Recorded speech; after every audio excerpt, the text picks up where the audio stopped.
Welcome to Unmute Yourself, the podcast. I'm Nancy Medoff, author, speaker, and coach. And I'm Beth Knaus, creative copywriter and the owner of That's a Spade Copywriting Services. We are done being polite and ready to get real about confidence, boundaries, and self-respect, both personally and in the workplace. Beth and I first met when we collaborated on the best-selling communication handbook for women, Unmute Yourself and Speak Up to Stand Out. Now we are amplifying our message and taking it on the road with Unmute Yourself, the podcast.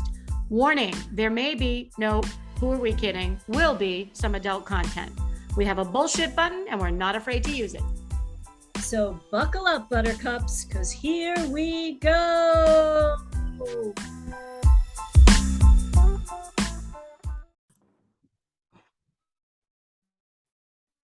Hi, Beth. Hi. Hey, Nancy. Switching it up, are you? We are switching it up. Switching it up. Wanted to keep you on your toes. How are you? For those of you listening, Beth and I have not chatted in a while. No, and I've always wanted to say this. I'm on location in Dallas, Texas, right now in this recording. She's in her satellite office on the West Coast. No, Dallas is not West Coast. It's Southwest, in the Southwest. Southwest, yep. For something really exciting, I am babysitting my grandpup, Nigel. Nigel is a great name for a dog. Yeah, I love it. He's a good boy.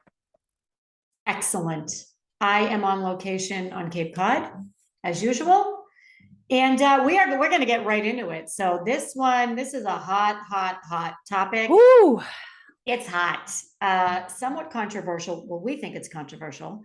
Lot of buzz about this, and we're just going to get into it. So, Beth, what is our topic today? You break the news. Oh, God. Our topic is this flipping quiet quitting thing that's going on. So, for those of you who may not have heard this yet, there is a new buzz term going around, which originated in the bane of my existence, TikTok. Is where it started. I'm convinced you could chew gum on TikTok and somehow it would go viral, and then this would be the new phenomenon. So anyway, started on TikTok and it is now everywhere. Bloomberg just put an article out about it this morning. And I was like, wow, okay, I guess Fortune's going to be next, CNN. Anyway, so we're going to talk about quiet quitting and what it is versus what it's not. What we should be calling it, how to avoid it, what causes it, and all the things. It sounds good. That's not. This is an audio program, Beth. I need to speak. I get it. Most people tell me that I have to stop speaking, but here I get to speak and I get to say what I want. So I am going to be very bold and brazen, which I like to do, and say that my first reaction to quiet quitting was that it sounded to me like whiny, passive-aggressive, burnt-out people who don't know how to advocate for themselves and set boundaries in their work-life blending. Thank you for using blending. I agree. What I heard, I thought it was something very different. So quiet quitting is basically doing only what is required of your job and only in the hours that it is required. So it's not going above and beyond. And I looked it up and it's reducing the amount of effort one devotes to their job. Okay.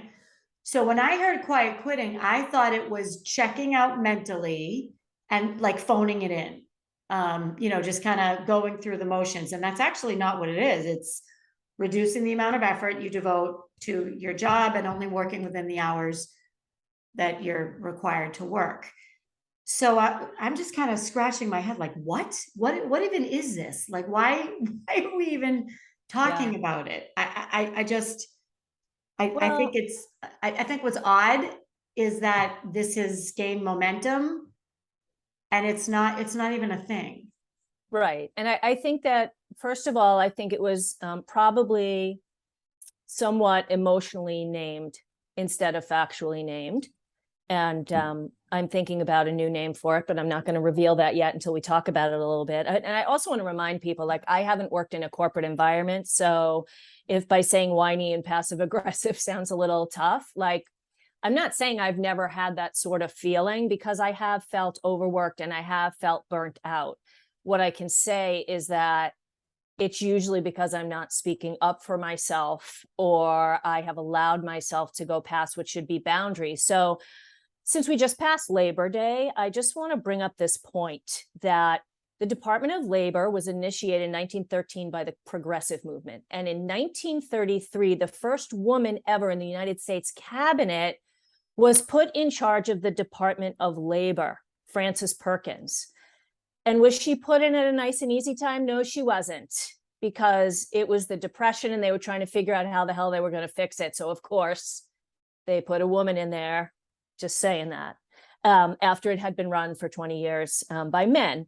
And she steps up, handles this depression, finds jobs for people, establishes Social Security, promotes pensions at work, and does all these things. But my point is that if a woman can step up and a department can be started, and it was progressive in the early 1900s for 40-hour work weeks and no weekends, PTO, and vacation time, it should not still be progressive today for A, an employer to implement, or B, for an employee to advocate for. I totally agree. It's doing your job. Yes. It's so it's not quitting. I would say it's balance. It's healthy working. It's solid boundaries. It's having the confidence, or having the just wherewithal to set boundaries at work. I guess, but what I'm still not clear on is it's doing your job, but not being engaged. That to me is quiet quitting. Like, you're doing your job, but you're not really engaged. You're kind of phoning it in. Right. And that to me, I think, is the passive aggressive part. But, I think we have to look at what point are you in your work journey with your blending and your balance and your boundaries. Ooh, 3 B's, alliteration. I love it. Mm-hmm. That you finally wake up and go, oh, I'm quiet quitting. I've had enough of this. So I'm going to give a personal example.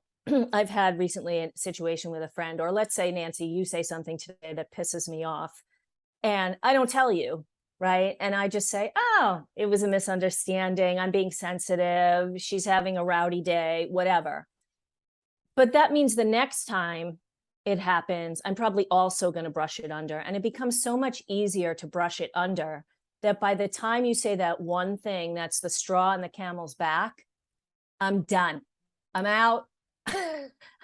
And I haven't addressed it when it was healthy to address it. So I think that's a thing, right? And that comes up with the politeness thing. We did the episode of, I took the Quaalude because I didn't want to be rude. And I think I hear 2 things as someone who's in a different work situation than working for an employer. I hear people say, my boss just won't go for that. And I understand that there are people who maybe started their business 30, 40, 50 years ago when things were different and there were different expectations.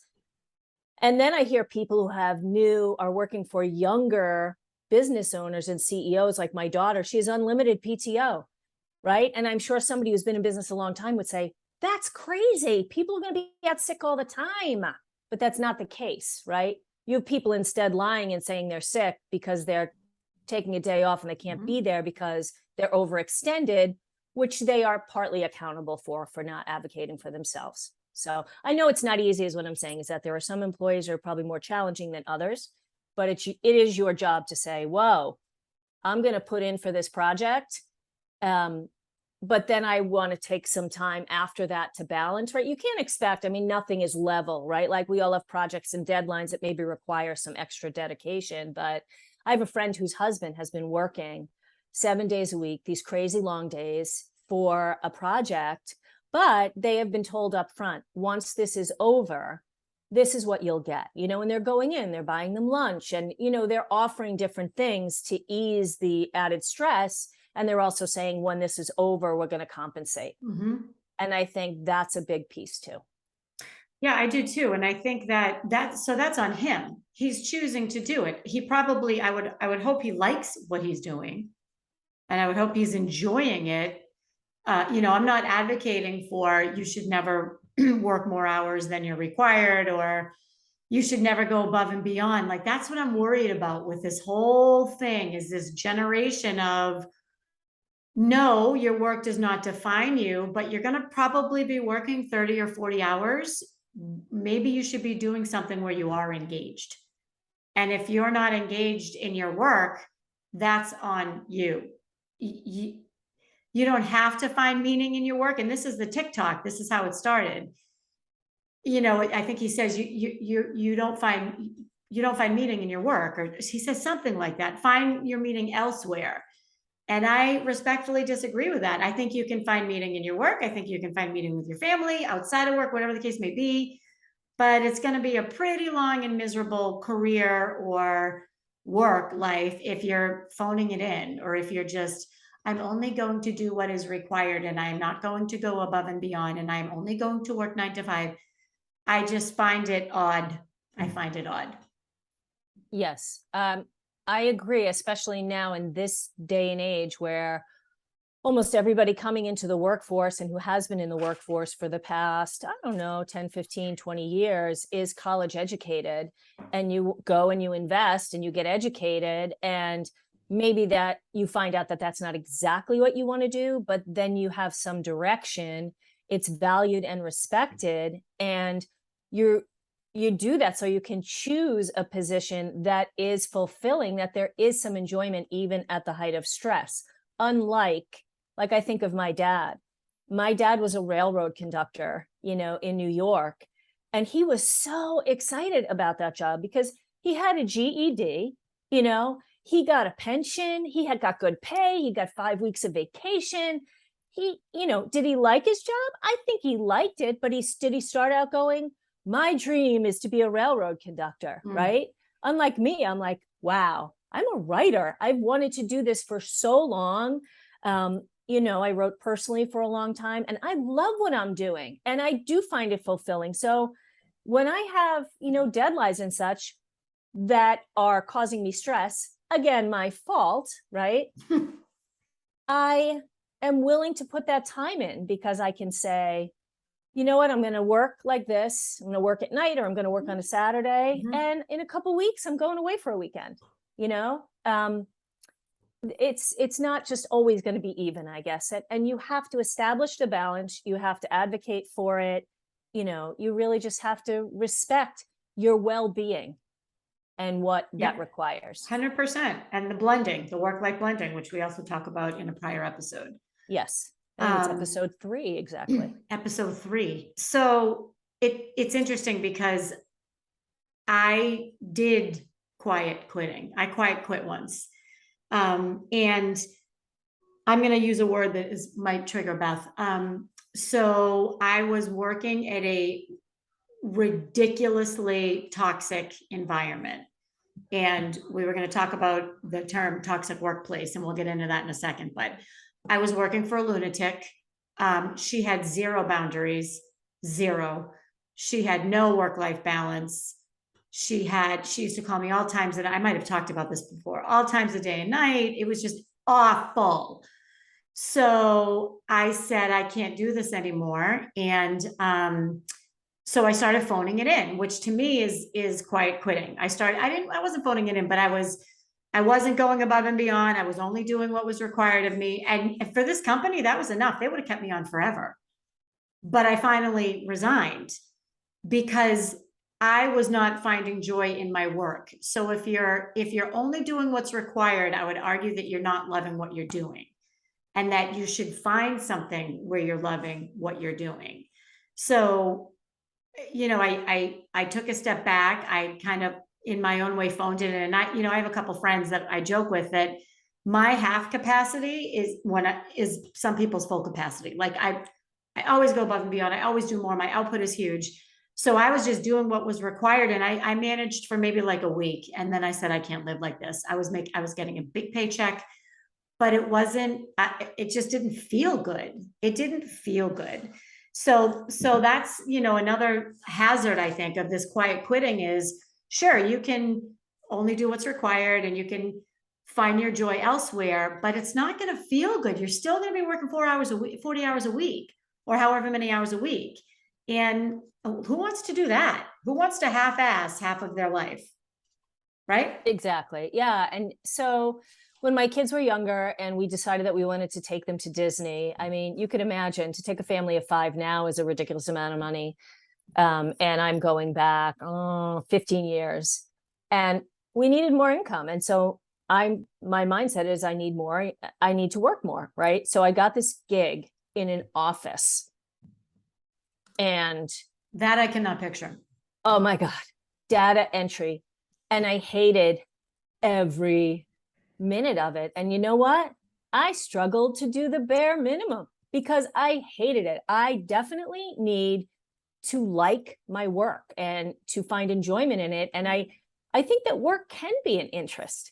And I love to talk about my work, and I think you should be learning at work.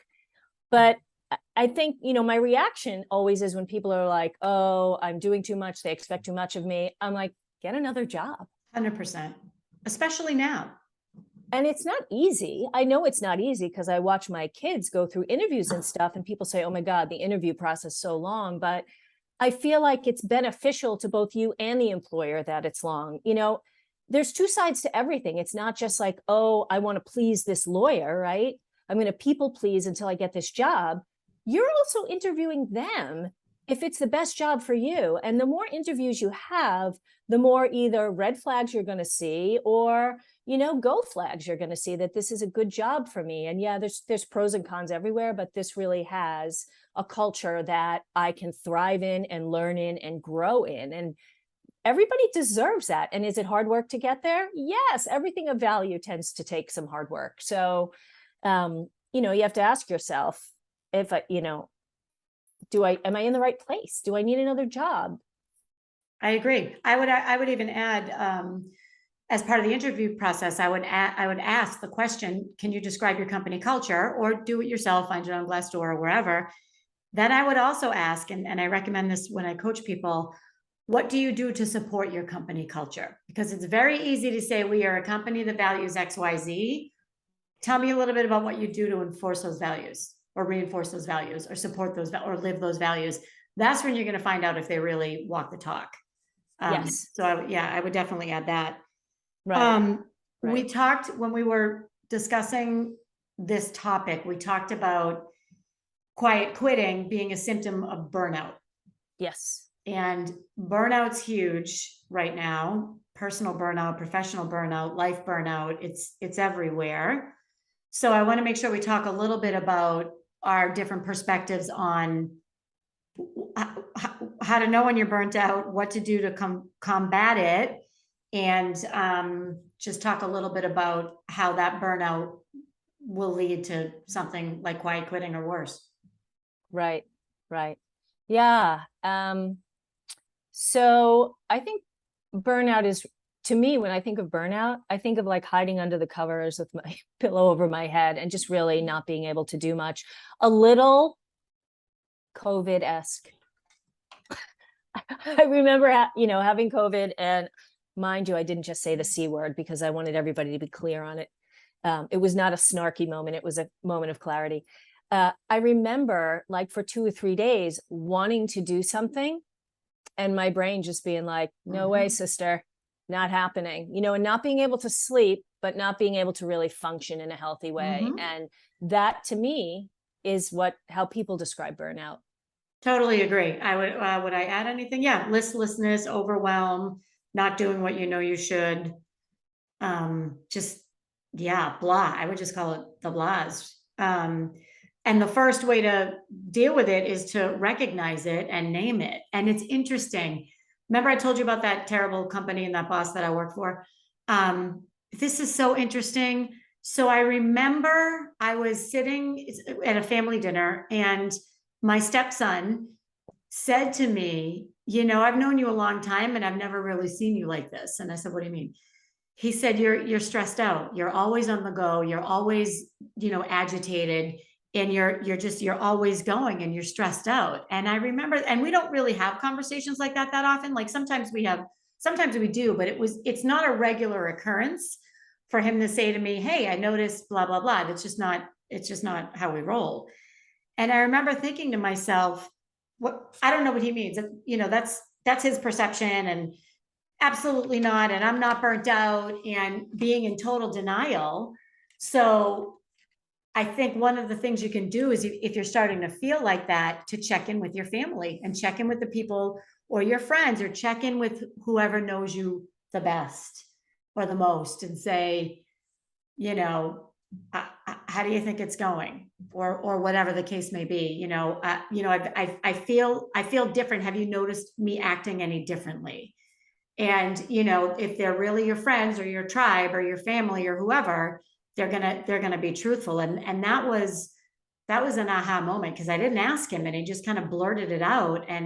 But I thought about it, and a few days later I was like, oh my God, he's right. I am spinning. And I didn't see it, because you're in it, so you don't see it. Right. That's what I was going to say when you were mentioning that boss that you worked for who was just over the edge and had no boundaries at all. I think sometimes we assume that people who are in that intense go, go, go mentality are aware of how they're projecting that onto us. And I think it's quite the opposite. I think they're so head into what's going on that they don't really know how it's affecting everyone around them and how far their energy resonates. Totally agree. And I would argue, some of them care and some of them don't. They're so wrapped up in their own shenanigans that they don't care. They can't. It's how they live. Yes. And that's where you say, yeah, that's not for me. So either we're going to work this way together or not. And, I'm not going to answer your emails after 7:00. And I don't think you have to declare, I'm not going to answer your emails after 7:00. I think you can just not answer the emails after 7:00. Right. And then the next morning, answer them. And if the person says, what happened? You can just say, what do you mean? Is the expectation that I'm going to be on call 24/7? Because if it is, let's talk about that. Right. But if not, just know that I'm not going to be able to work at night. I have children, or I have a family, or I have priorities, or whatever the case may be. Right. So one way to combat the burnout is to reestablish your boundaries. And I'm a big fan of the boundaries. Yeah. Can I share one other thing that I do when I'm feeling burnt out that I really like? Yes, you may. Thank you. I'm going to hold it up so Beth can see it. So it's called a Thrive list. Thrive is one of my favorite words, as anybody who knows me knows. So this is a list, and it's probably about, I'm holding it up for Beth. This is probably about 17 or 18 things. So this is when I feel myself burning out, when I feel myself getting sucked into whatever it is.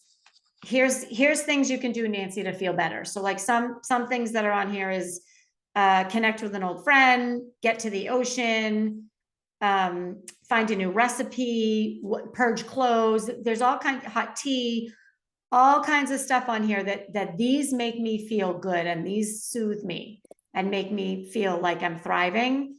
So if I have a few days in a row where I'm feeling edgy, I will go outside for 20 seconds and put sunshine on my face, get some sunshine on my face. That's actually statistically proven to make you feel better. So I would encourage people to think about what brings you back to you.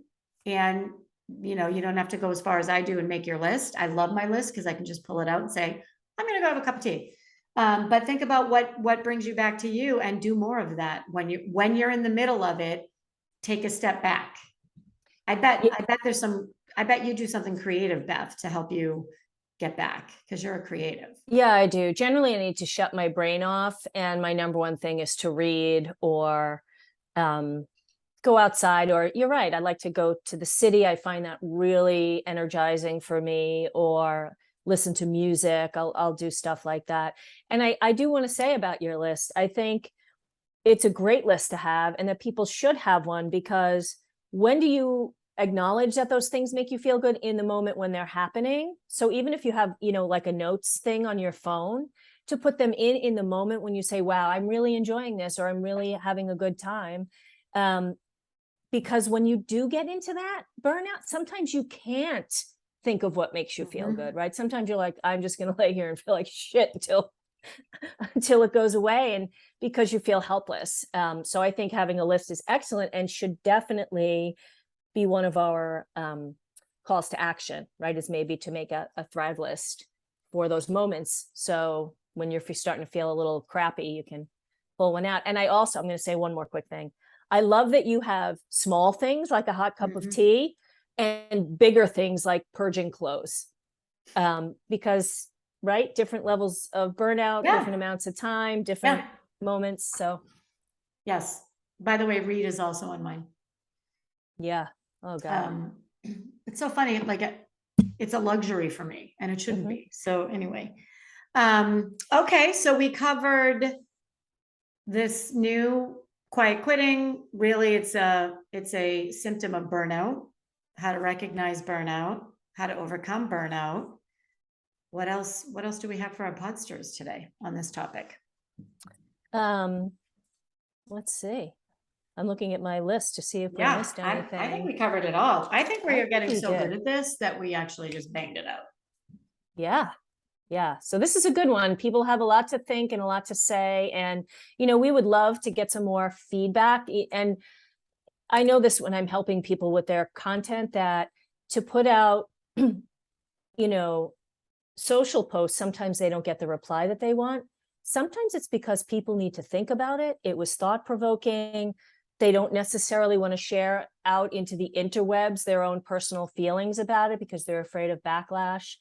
And, this is a topic that might make people a little ornery, right? Because so what I want to suggest is that moving forward, maybe instead of quiet quitting, you can call it quiet committing, because you're committing to your boundaries, right? Like you said, you don't need to make an announcement that you don't work weekends or you don't read email after 7:00. It's a quiet commitment you're making for your own well-being and work-life blending, right? It's how you're committing to show up to your potential at your best by setting these boundaries. I love it. Quiet committing. So we're going to start a movement. We need to get someone on the TikTok to do a quiet committing. That's right. Quiet committing. Hashtag. It's the new hashtag, everyone. Use it. Quiet committing. Hashtag quiet committing. All right. So we have, we're going to wrap up this episode, but we have some really good topics coming up. Should I share some of them with people? Absolutely. Okay. So we have the paralysis of perfection, which is coming out right after this podcast. We have right after this week's.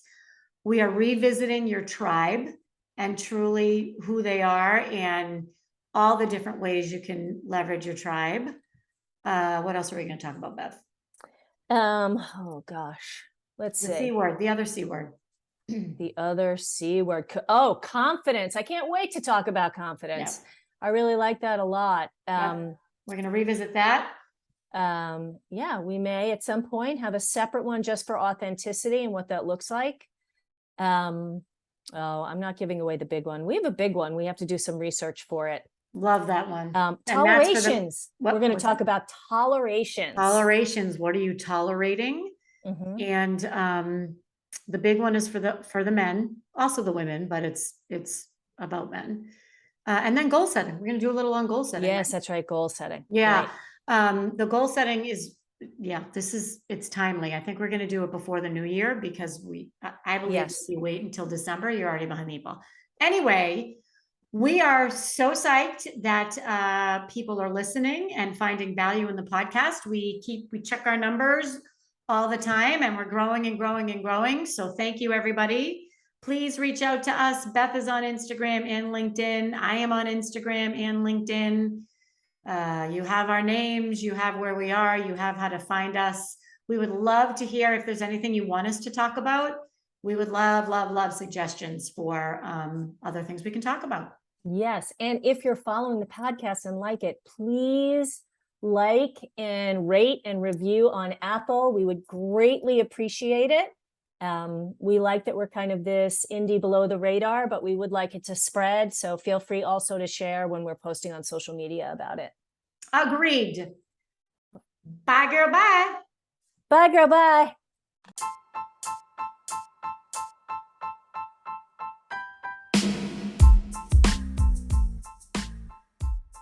That's a wrap on another episode of Unmute Yourself, the podcast. We hope you found value in today's podcast. We hope you were able to take a little time for yourself and perhaps think about how you're showing up. And thank you for all of the great feedback we've been receiving. We'd love to hear more from you about what you think, the tactics you're using every day to speak up, and anything else you'd like to hear about on future episodes of Unmute Yourself, the podcast. You can contact us through our websites. Nancy can be found at nancymedoff.com, and Beth can be found at that'saspade.com. Or you can email us at unmuteyourselfthepodcast, all one word, @gmail.com. We will see you next week, and until then, keep speaking up.